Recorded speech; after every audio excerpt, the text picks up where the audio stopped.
Does the defense have evidence to present today? No evidence. All right.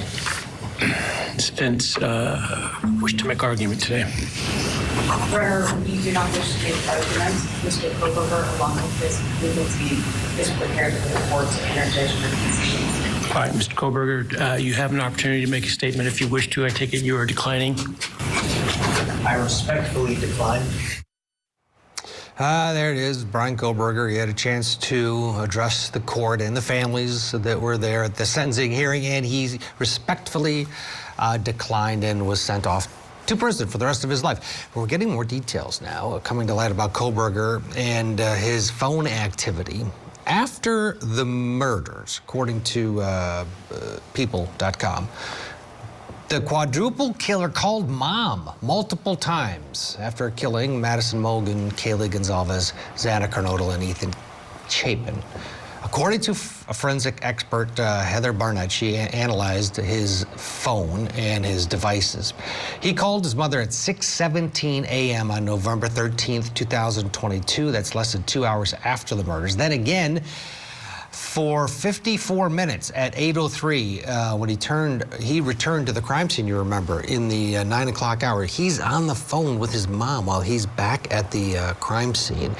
So a question to our panel today is, what's going on with mom? And he calls her mother. In fact, mother and father are what he has in his phone for his parents. Here to discuss, Prosecutor Anton Bell, psychotherapist and CEO of Life Counseling Solutions, Dr. Janie Lacey, and civil attorney Ben Chu, also here. Happy Friday to all of you. All right, Dr. Lacey, what's your take? He calls mother and father, that's their names. In fact, when he texts at one point, he texts his father and says, "Father, why didn't mother answer the phone?" I know you don't have a ton of information, but the weird level to a layman is going through the roof for me. What's your take from a professional stance on just his interactions with mom and dad after a quadruple murder? Well, Ted, I have several theories about what happened, but what we're seeing here is someone who just committed one of the most heinous acts, right, that's imaginable, yet his response is to seek what I would see as comfort and connection with his primary attachment figures. And, that can suggest a few things. So, first, despite committing this mass murder, he's still operating from a place of emotional dysregulation where he needs, in particular, probably a maternal soothing. And, the other part that I would suggest is that, he doesn't understand and fully grasp the gravity of what he's just done, right? A healthy person, quote unquote, would understand that calling anyone, especially family, could implement them. So to me, his behavioral points to someone who compartmentalizes this extreme violence, which we know, while also maintaining what we would see as normal emotional needs, especially when someone has more of a childlike emotional development system, Ted. Yeah, and Anton, you'd think maybe he's doing it to, cover his tracks. Well, I'm going to get on the phone with someone that, in case later it comes back to haunt me. No, I was talking to my mom. You can ask her. But the text saying, "Father, why is mother not responding? Why is she not answering the phone?" What's your take? First of all, this is creepy. Let me just go ahead and put that out there. Second of all, you're correct.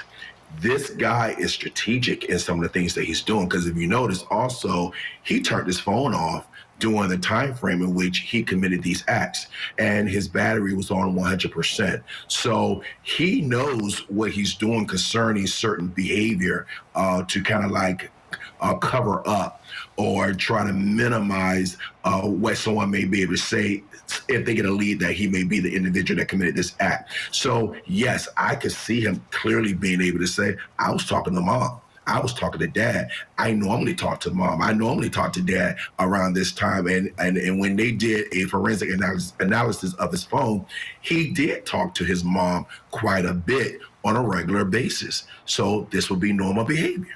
Yeah, Ben Chu, it's like out of the movie Psycho, Hitchcock, it was Ed Gein was the vision for that for Hitchcock. What's your take overall on this, and why are we obsessed with any little Kohberger detail? I think we're obsessed with every detail because it seems so mysterious why he would kill these 4 innocent college students. So I think we all want to know. I personally would love to hear from the parents, not that they're responsible for their son's actions, but I think it would be very helpful to the victims and very helpful to analysts like Dr. Lacey to find out more about their son and why he may have done this. Absolutely, yeah, it's a good point. And then that sentencing hearing, mom was there along with, I believe, his sister. Dad was a no-show. He was there for the initial court appearance in Pennsylvania, but did not travel to be there. And she was very emotional, was mom. Kohberger also, according to multiple sources, is not happy with this whole jail thing, his prison life. It's supposedly miserable. Inmates are tormenting him at night, all hours of the day, taunting him through the vents in the cell, according to a former homicide detective who has knowledge of his treatment.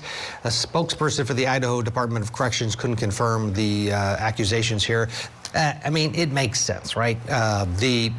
You're talking about a guy that has been front page news for a long time, and people waiting, just waiting at the maximum security prison there in Idaho. Ben Chu, you know, people are going to be like, good, fine, you know, torment the hell out of him.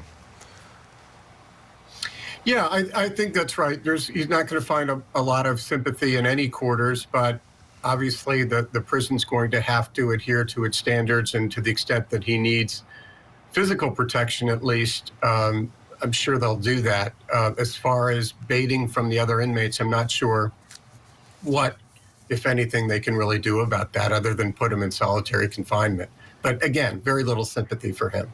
Yeah, and Dr. Lacey, fast forward 5-10 years, a guy with his intellect and sort of his makeup from what we know of him. How do you see his life behind bars? Will he morph into somebody who finds peace, or will this always be a problem for him? Well, Ted, I look at this as a perfect example of the difference between academia knowledge and emotional intelligence, right? So Kohberger, he can probably write dissertations about prison culture and criminal behavior. But what we are hearing from what the reports are suggesting is that he can't emotionally regulate himself enough to apply, you know, that knowledge. So what we're seeing is someone potentially who has some narcissism and social dysfunction, which overrides his intellectual understanding. So he may intellectually know that complaining makes him a target, but emotionally he can't tolerate the harassment. So it's likely he expects his academic maybe credentials or his intellectual understanding to somehow exempt him from the realities of prison life. And I believe this disconnect potentially between his intellectual knowledge and his emotional capacity is going to be really difficult for him as we're looking for potentially in the future. I see him deteriorating emotionally because from what I understand and what I've observed, he's more intellectual. So emotionally, probably in 5 years, there's going to be extreme deterioration that we're going to see from what we see him to be today, Ted. Yeah, well, good. Most people would say. He'll always have a target. I mean, anybody new is going to go, oh, where's Kohberger? And it'll be a badge of honor if they can inflict anything on him. That's just the way it works in prison, sadly. That's why he tries to stay out. Let's get a break. Dr. Janey, thank you. Enjoy your week.